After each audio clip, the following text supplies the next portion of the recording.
नुकत्याच झालेल्या विधानसभा निवडणुकीत पराभव झाला असला तरी कुणीही खचून जाऊ नका।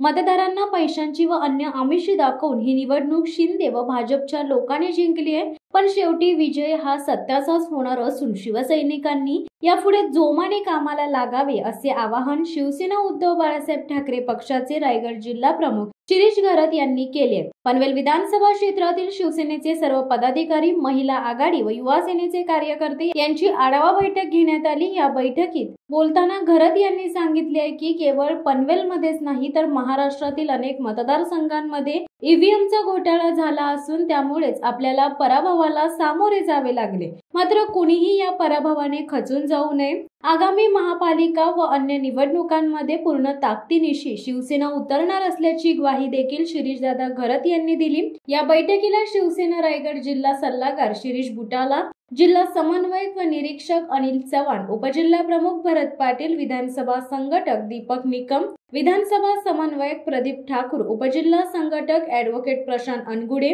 महानगर समन्वयक दीपक घरत, तालुका प्रमुख संदीप तांडेल, तालुका प्रमुख ज्ञानेश्वर बडे, युवा सेना सहसचिव औचित राऊत, जिल्हा युवाधिकारी पराग मोहिते, महिला आघाडीच्या उपजिल्हा संघटक रेवती सकपाळ, विधानसभा संघटक सुजाता कदम, महानगर संघटक लीना गरड, तालुका संघटक अनिता डोंगरकर, प्रेमा अप्पाच्या आदी उपस्थित होते। शिवसत्ता टाइम्स न्यूज ब्युरो, खारघर। दे धडक बेधडक वृत्त देणाऱ्या आपल्या शिवसत्ता टाइम्स न्यूज चॅनलला लाल बटन दाबून सबस्क्राईब करा आणि बेल आयकॉनला क्लिक करायला विसरू नका।